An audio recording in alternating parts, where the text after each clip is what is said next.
چین دنیا بھر میں نایاب معدنیات کے ذخائر میں سرمایہ کاری اور کنٹرول کیوں چاہتا ہے؟ آج کی دنیا میں طاقت صرف تیل، ٹینک اور میزائل سے نہیں ناپی جاتی، بلکہ ان نایاب معدنیات سے ناپی جاتی ہے جو مستقبل کی ٹیکنالوجی کو زندہ رکھتی ہیں۔ اگر چین نایاب معدنیات پر اپنی گرفت مضبوط کر لے تو کیا وہ آنے والی عالمی معیشت کی کنجی اپنے ہاتھ میں لے لے گا؟ میں ہوں ڈاکٹر طاہر عزیز ظفر، ہسٹری انفولڈ سے۔ کیا آپ جانتے ہیں کہ چین کے پاس وہ چابی ہے جو دنیا کی جدید ٹیکنالوجی کا دروازہ کھولتی ہے؟ نایاب زمینی معدنیات وہ پوشیدہ طاقت ہیں جن کے بغیر نہ تو اسمارٹ فون چلے گا، نہ الیکٹرک گاڑی، نہ جدید ہتھیار، اور چین ان سب کا سب سے بڑا مالک ہے۔ دنیا ایک نئی صنعتی اور ٹیکنالوجیکل دور میں داخل ہو چکی ہے جہاں الیکٹرک گاڑیاں، مصنوعی ذہانت، جدید جنگی نظام، سیٹلائٹس اور قابل تجدید توانائی کے منصوبے تیزی سے ترقی کر رہے ہیں۔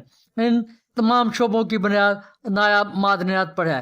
یہی وجہ ہے کہ چین گزشتہ کئی دہائیوں سے افریقہ، ایشیا، لاطینی امریکہ اور دیگر خطوں میں ان معدنی ذخائر میں سرمایہ کاری کر رہا ہے۔ چین کا مقصد صرف معاشی منافع حاصل کرنا نہیں، بلکہ عالمی سپلائی چین میں اپنی برتری قائم رکھنا اور فیوچر کی ٹیکنالوجی پر اثر رسوخ بڑھانا ہے۔ نایاب زمینی معدنیات 17 ایسے کیمیائی عناصر کا مجموعہ ہیں جو جدید صنعت کی ریڑھ کی ہڈی کی حیثیت رکھتے ہیں۔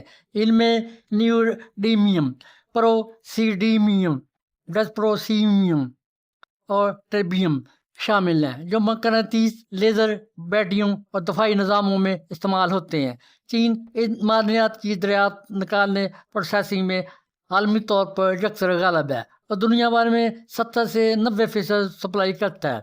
چین کے لیے ان کی اہمیت میں اقتصادی نہیں بلکہ اسٹریٹجک ہے۔ پہلی بات، یہ معدنیات چین کی ٹیکنالوجی اور گرین انرجی انقلاب کی بنیاد ہیں۔ الیکٹرک گاڑیوں کی موٹرز، ونڈ ٹربائنز، شمسی پینل انہی پر منحصر ہیں۔ دوسری بات، یہ دفاعی برتری کا ذریعہ ہیں۔ لطف فاصلے سے مار کرنے والے میزائل، سٹیلتھ طیارے اور ریڈار سسٹم ان کے بغیر ادھوری ہیں۔ تیسری بات، چین کا استعمال جیو پولیٹیکل ہتھیار کے طور پر کر سکتا ہے، جیسے 2010 میں چین کے ساتھ تجارتی تنازع میں ایکسپورٹ روک دکھایا گیا تھا۔ یہی وجہ ہے کہ چین دنیا بھر میں سرمایہ کاری کر رہا ہے۔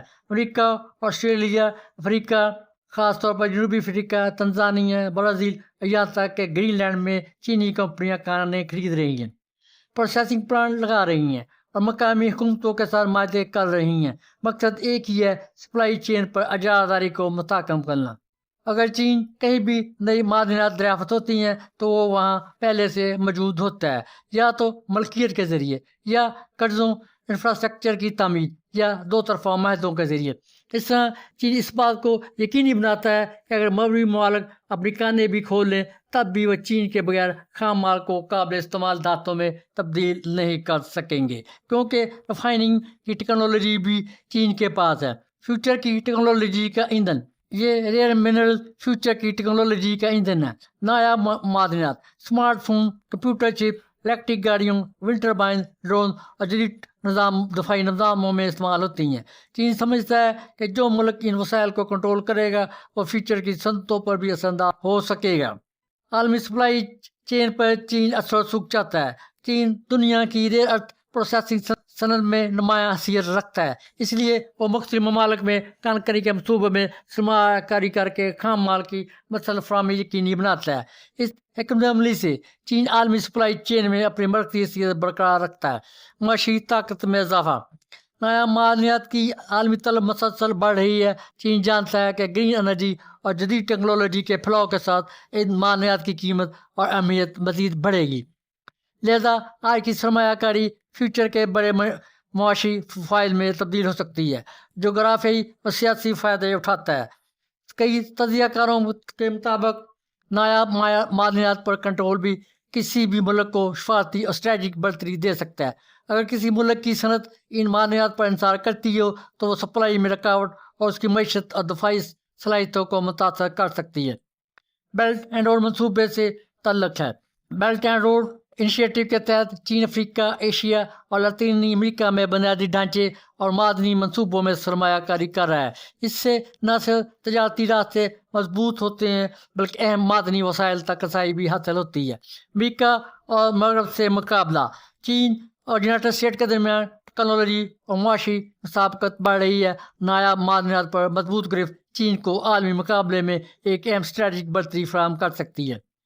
نایاب معدنیات پر چین کی توجہ میں ایک تجارتی منصوبہ نہیں بلکہ ایک طویل مدتی قومی حکمت عملی کا حصہ ہے۔ بیجنگ سمجھتا ہے کہ 21ویں صدی کی طاقت ان وسائل کے گرد گھومے گی جو جدید ٹیکنالوجی، دفاع اور توانائی کے نظاموں کو چلانے کے لیے ضروری ہیں۔ اس لیے چین دنیا کے مختلف حصوں میں ریئر ارتھ ایسٹ میں سرمایہ کاری کر کے فیوچر کی عالمی معیشت میں اپنا کردار مزید مضبوط بنانے کی کوشش کر رہا ہے۔ سوال ہے کہ دوسرے ممالک نے سرمایہ کاری نہیں کی یا چین نے پہلے کر کے سب کو پیچھے چھوڑ دیا، اور کیا فرق ہے، حکمت، ٹیکنالوجی یا کچھ اور؟ مختصر جواب یہ ہے کہ فرق حکمت کا ہے، لیکن اس حکمت کو ٹیکنالوجی، وقت اور جیو پولیٹیکل حالات نے مضبوط کیا۔ تفصیل سے سمجھتے ہیں۔ کیا دوسرے ممالک نے سرمایہ کاری نہیں کی؟ نہیں، یہ بات درست نہیں کہ دوسرے ممالک بالکل بے خبر ہیں۔ امریکہ، آسٹریلیا، کینیڈا، برازیل اور کچھ یورپی ممالک میں بھی نایاب زمینی کانیں موجود ہیں اور کھلی بھی ہوئی ہیں، لیکن مسئلہ ہے پروسیسنگ، صفائی اور علیحدگی کا عمل انتہائی مشکل، کیمیاوی طور پر پیچیدہ، آلودگی پھیلانے والا اور مہنگا ہے۔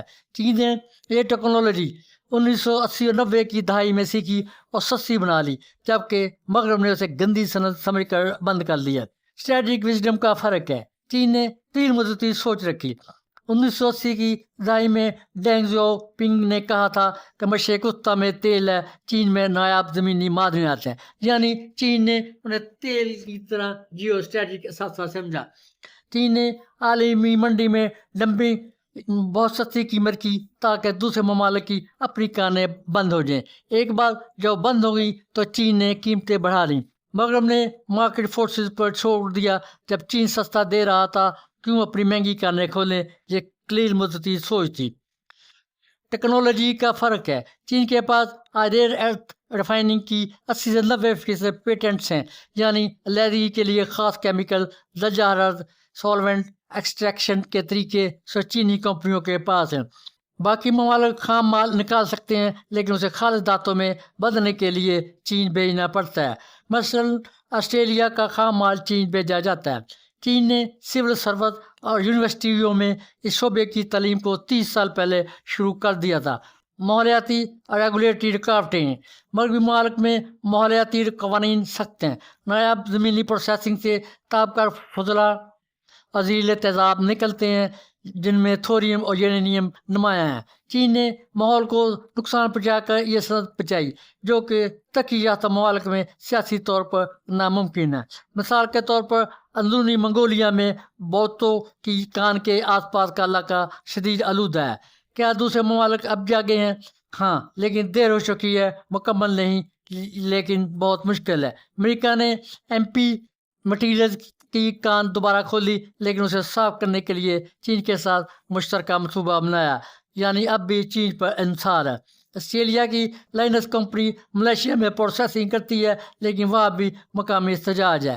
یورپ نے ہٹاچی اور دیگر کے ذریعے ری سائیکلنگ پر توجہ دی، لیکن نئے منصوبوں میں 10 سے 15 سال لگ سکتے ہیں۔ چین نے سب سے پہلے نہیں کیا، بلکہ اس نے سستے داموں مارکیٹ پر قبضہ کیا، ماحولیاتی نقصان مول لیا اور ٹیکنالوجی کو راز رکھتے ہوئے ریاستی مدد سے عالمی اجارہ داری بنا لی۔ باقی ممالک نہ تو اتنی بہرحم حکمت دکھا سکتے ہیں، نہ ماحولیاتی قوانین توڑ سکتے ہیں، اور نہ 30 سال پہلے اتنی بڑی سرمایہ کاری کر سکتے تھے۔ اب وہ چین کے آگے ہاتھ پھیلائے کھڑے ہیں۔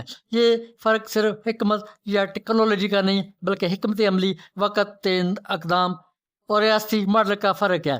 لیکن یہ ذہانت میں چین کی انفرادی ذہانت نہیں، بلکہ طویل مدتی منصوبہ بندی، صبر اور مواقع کو پہچاننے کی حکمت عملی کا نام ہے۔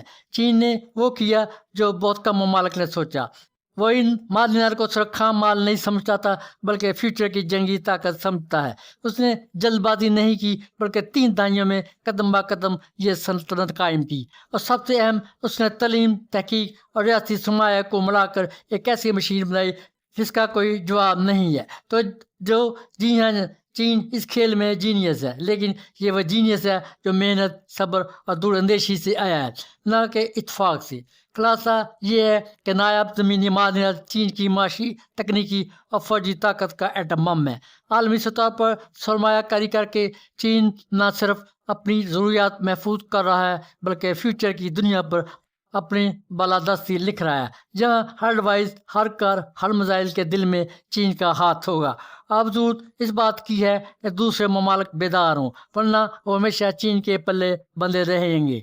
شاید فیوچر کی بڑی جنگیں تیل کے لیے نہیں بلکہ ان نایاب معدنیات کے لیے ہوں گی جو نئی دنیا کی معیشت اور طاقت کا محور بن رہی ہیں۔